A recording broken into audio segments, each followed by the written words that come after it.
बिस्मिल्लाहिर्रहमानिर्रहीम। अस्सलाम वालेकुम। डियर स्टूडेंट्स, मैं उम्मीद करता हूँ कि आप लोग अल्लाह ताला के फजल व करम से बिल्कुल ठीक ठाक हैं। तो स्टूडेंट्स, इस लेक्चर के अंदर हम एवोल्यूशनरी प्रेशर इन एम्फीबियंस का अगला portion nutrition and digestion in amphibians इसके बारे में पढ़ेंगे। तो सबसे पहले बेटे इसका थोड़ा सा इंट्रोडक्शन है। तो मोस्टली जो एडल्ट एम्फीबियंस होते हैं गोश्त खोर होते हैं, यानी कि दूसरे जानवरों को खाते हैं, और इनकी डाइट में जो शामिल जानवर होते हैं वो ज़्यादातर इनवर्टिब्रेट्स यानी कि बगैर रीढ़ की हड्डी वाले, टोटल इवन कीड़े मकोड़ों जैसे जिनमें सिरे से कोई हड्डी होती नहीं है, उस तरह के एनिमल्स होते हैं। तो इसमें से एम्फीबियंस का जो ऑर्डर है न्यूरन्स, जिसमें मेंढक, टोड्स वगैरह आते हैं, इसकी डाइट के अंदर बहुत वैरायटी और बहुत डाइवर्सिटी पाई जाती है। इसकी एग्जांपल बुल फ्रॉग की दी गई है। बुल फ्रॉग एक काफ़ी बड़े साइज़ का मेंढक होता है और ये बड़ा एग्रेसिव किस्म का होता है, और ये चूँकि ख़ुद बड़ा होता है इसलिए ये बड़े साइज़ के जानवरों का शिकार करता है। तो इसके डाइट के अंदर जिन जानवरों का शिकार करता है इसमें छोटे साइज़ के मैमल्स, जिसके अंदर रैट आते हैं, माउस आते हैं, और छोटे साइज़ की गुलेरियाँ वगैरह आती हैं, इससे मिलते जुलते जानवर। इसके अलावा छोटे साइज़ के बर्ड जिसमें स्पैरोज़ वगैरह आती हैं, और दूसरे न्यूरन्स यानी कि अपने से छोटे साइज़ के फ्रॉग्स और टोड्स को भी ये अगर इसका दाव लगे तो पकड़ के खा लेता है। तो एक एम्फीबियन क्या खाएगा, ये इस चीज़ पे डिपेंड करता है कि एम्फीबियन जिस इलाके में रह रहा है वहाँ पे शिकार कितनी तरह का अवेलेबल है, किस साइज़ का अवेलेबल है, और उसकी क्वांटिटी कितनी है। एक जगह पे चूँकि बहुत सारे एम्फीबियंस एक सीज़न में इकट्ठे ही पाए जाते हैं, इसलिए नेचुरली कंपटीशन को रिड्यूस करने के लिए इसमें एक मेकनिज़म है जो और भी बहुत सारे जानवरों में देखने को मिलता है कि जो एडल्ट होता है उसकी डाइट और तरह की होती है, और जो लार्वा होता है या उसकी इंटरमीडिएट फॉर्म है उसकी डाइट और तरह की होती है। इस वजह से ये दोनों at a time same place पे रह सकते हैं। अदरवाइज़ आपने वो प्रिंसिपल पढ़ा हुआ है इकोलॉजी के अंदर कि कोई भी ऐसे दो इंडिविजुअल या दो स्पीशीज़ जिनकी डाइट और सभी रिक्वायरमेंट्स, रहने की जगह, habitat, reproductive requirements, ecological needs सब कुछ सेम है, वो कभी भी कोएग्जिस्ट नहीं कर सकते। अभी चूँकि इनकी डाइट अलग-अलग हो गई इसलिए कोएग्जिस्ट कर सकते हैं। तो इनके जो लार्वे होते हैं यानी कि टैडपोल वगैरह, ये हर्बीवोरस होते हैं, प्लांट मटेरियल पे फीड करते हैं। चूँकि ये पानी में, छप्पड़ में, खाले वगैरह में पाए जाते हैं, किसी खड़े पानी में जहाँ गड्ढे वगैरह में, तालाब में पानी खड़ा है वहाँ पे, तो ये उसमें मौजूद ग्रीन और ब्राउन एल्गी उस पर फीड करते हैं। या जो पानी में प्लांट्स वगैरह होते हैं, एक्वेटिक वेजिटेशन, जिसको एक्वेटिक सबमर्ज्ड वेजिटेशन या एक्वेटिक फ्लोटिंग वेजिटेशन इसके ग्रुप्स होते हैं आगे, ये उनको खा के अपना गुजारा करते हैं। तो वो सभी जो एम्फीबियंस होते हैं, तकरीबन सभी से मुराद ये है कि हर वो एम्फीबियन जिसकी आंखें फंक्शनल है, काम करती हैं, तो वो अपने शिकार तक पहुंचने के लिए अपनी नज़र का सहारा लेते हैं। तो ये दूर से देख लेते हैं कि इनका शिकार इनकी तरफ को आ रहा है, इसलिए ये किसी अच्छी सूटेबल जगह पे पोजीशन लेके बैठ जाते हैं और अपने आप को अटैक करने के लिए बिल्कुल रेडी कर लेते हैं। जैसे ही इनका शिकार इनके करीब से गुज़रता है तो एकदम से उस पर झपट्टा मारते हैं और उसको पकड़ के खा लेते हैं। तो वो एम्फीबियंस जो पानी के अंदर पाए जाते हैं, एक्वेटिक हैबिटेट्स के अंदर या फिर सब टेरेनियन हैबिटेट्स के अंदर। सब टेरेनियन हैबिटेट का मतलब होता है ज़मीन की सरफेस से थोड़ा नीचे पाए जाते हैं, जिस तरह से सिसिलियंस वगैरह हैं, सुरंगें बना के रहते हैं ज़मीन में। तो वो सेंस ऑफ साइट की बजाय सेंस ऑफ ओल्फैक्शन यानी कि सूंघने की एबिलिटी को यूज़ करते हैं। तो हवा के अंदर से जो प्रे की बॉडी से एमिट होने वाले केमिकल्स हैं उसको डिटेक्ट करते हैं और उस पर अटैक कर देते हैं।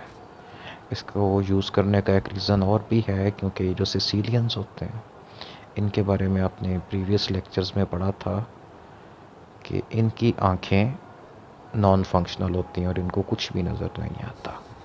इस वजह से चूँकि देख नहीं सकते इसलिए देख के शिकार भी नहीं कर सकते, तो ये सेंस ऑफ स्मेल को यूज़ करते हैं। तो जो सैलेमेंडर्स हैं, पहले इनकी बात करते हैं। इनका फीडिंग मेथड बिल्कुल सिंपल होता है और ये सिर्फ अपने जबड़ों को यूज़ करके अपने शिकार को पकड़ लेते हैं। उसके बाद जो न्यूरॉन्स और प्लीथोडोंटिड सैलमेंडर्स, प्लीथोडोंटिड दांतों की एक अरेंजमेंट होती है, उसको कहते हैं। ये प्रोसेस को मतलब इसको डेंटिशन कहते हैं। अपने जोलॉजी पेपर ए के अंदर पढ़ा होगा डेंटिशन और डेंटल फार्मूला वगैरह। तो इनके दांत कॉनिकल शेप के होते हैं, मतलब आप ऐसे समझिए कि इस तरह खाने वाली कौन होती है आइसक्रीम वाली, उसको उल्टा करके रखा हुआ है, या फिर कौन मेहंदी वाली कौन होती है उस शेप के।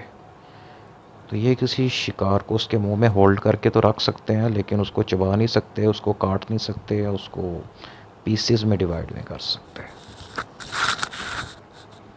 तो ये अपनी टंग और अपने जॉज यानी कि इनके जो जबड़े होते हैं उसको फ्लिप एंड ग्रैब मैकेनिज़्म के अंदर यूज़ करते हैं। ये आगे इसकी पिक्चर भी है, उसके आगे मैं एक वीडियो भी ऐड किया ताकि आपको एक प्रोसेस क्लियर हो जाए। यानी कि एकदम से उस पर ज़बान मार के उसको पकड़ लेते हैं। तो सबसे पहले वाली जो ट्रू टंग है वो एम्फीबियंस के अंदर ही डेवलप हुई, इससे पिछले ग्रुप्स के अंदर किसी में भी ट्रू टंग नहीं थी। फिशेस के अंदर जो टंग पाई जाती थी ये सिर्फ गोश्त का एक छोटा सा पीस था जो उसके माउथ के फ्लोर पे पाया जाता था, और इसका फूड की सिलेक्शन के अंदर, मैनिपुलेशन के अंदर, या फूड की मैस्टिकेशन यानी कि उसको चबाने के अंदर कोई रोल नहीं था। और फिश जो भी चीज़ खाती है उसको साबुत निगल लेते हैं। तो मैनिपुलेशन ऑफ फूड के अंदर कोई रोल नहीं था, वो रोल एम्फीबियंस के अंदर इनकी टंग प्ले करती है, पिछले ग्रुप्स के अंदर नहीं था। अच्छा बेटा, ये वो मैकेनिज़्म है जिसकी बात हो रही थी प्रीवियस स्लाइड के अंदर। अब इसमें ये कोई इंसेक्ट है जो जा रहा है और फ्रॉग ने उस पर निशाना लगाया और अपनी ज़बान एकदम से निकाल ली और उसको पकड़ लिया और उसको अपने मुंह में ले गया और उसको खा लिया। तो इसको flip and grab feeding mechanism कहा जाता है फ्रॉग्स के अंदर, टोड्स के अंदर, यानी कि इसका जो ऑर्डर एन्यूरा इसके सभी मेंबर्स के अंदर ये पाया जाता है। एम्फीबियन की टंग की बात कर रहे हैं तो इनकी टंग की अटैचमेंट थोड़ी डिफरेंट होती है।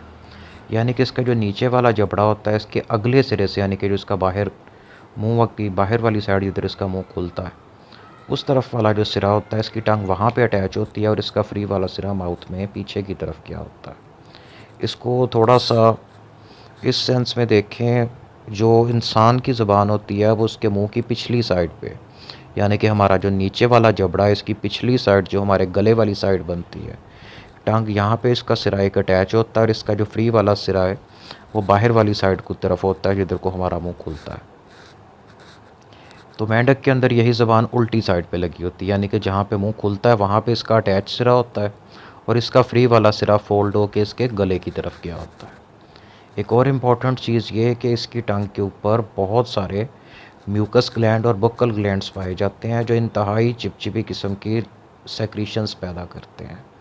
तो ये बिल्कुल जिस तरह स्मद बॉन्ड होता है या फिर वो स्लोशन होता है उस तरह के होते हैं, यानी कि इसके साथ कोई भी कीड़ा मकोड़ा, प्रे वगैरह अगर चिपक जाए तो उसका बचना बहुत मुश्किल हो जाता है। तो एम्फीबियन शिकार के दौरान आगे को झुकता है थोड़ा सा और अपनी ज़बान एकदम से बाहर निकालता है।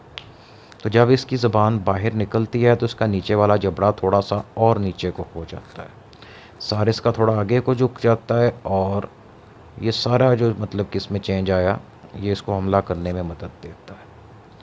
तो इसकी टंग का जो अगला सिरा होता है ये चौड़ा आगे से क्लॉड होता है, यानी कि जिस तरह बाजू के आगे हाथ होता है ऐसे फिंगर्स फैली होती हैं, तकरीबन इसी तरह की इसकी शेप होती है इसकी टंग की, ताकि सरफेस एरिया ज़्यादा हो जाए और ये शिकार को इंटेंगल कर ले, पकड़ ले, लपेट के ले जाए। तो ये टोटल जो प्रोसेस है यानी कि शिकार पे हमला करना, उसको अपनी टांग से ट्रैप करके खींच के मुंह में ले जाना, इसको 0.05 से लेके 0.15 सेकंड्स लगते हैं, यानी कि ये 1 सेकंड के 10वें हिस्से के अंदर कंप्लीट हो जाता है। और ये इतनी स्पीड में होता है कि हम अपनी नॉर्मल स्पीड पे, मतलब जिस स्पीड पे हमें चीज़ें नज़र आती हैं उस पर इसको क्लियरली नहीं देख सकते, इसलिए इसको स्लो मोशन पे करके क्लियरली देखा जाता है। तो ये सभी चीज़ें जो डिस्कस हुई हैं ये आगे वीडियो के अंदर एग्जैक्ट यही चीज़ें आएंगी, अब इसको काइंडली ध्यान से देखिएगा। तो उसके बाद ये शिकार को निगलते कैसे हैं, नीचे से इनके अपने दांत यूज़ करते हैं, ऊपर से इनके माउथ की जो छत यानी कि इनका जो तालू होता है उसके दरमियान में शिकार को दबा लेते हैं। चूँकि ये किसी चीज़ को चबा नहीं सकते, इसलिए जो शिकार होता है उसको ये साबुत ही निगलते हैं। अक्सर वो काफ़ी बड़े साइज़ का होता है और इनके गले से मुश्किल से ही नीचे गुज़रता है। तो उसको प्रोपेल करने के लिए जब ये किसी शिकार को निगल रहे होते हैं तो इसकी आंखें भी नीचे को दब जाती हैं और ये अपनी गर्दन ऐसे ऊपर करके और अक्सर औकात अपने जो फोर लिम्स यानी कि इसके जो बाजू बनते हैं उससे उसको मुंह में धक्का लगाता है ताकि गले के अंदर चला जाए। तो ये बेटा वो वीडियो है, इसके अंदर ये सारी चीज़ें जो भी हमने डिस्कस की हैं आप इसको डिटेल से देख सकते हैं।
तो ठीक हो गया स्टूडेंट्स, ये वही सारी चीज़ें हैं जो हमने अभी डिस्कस की हैं।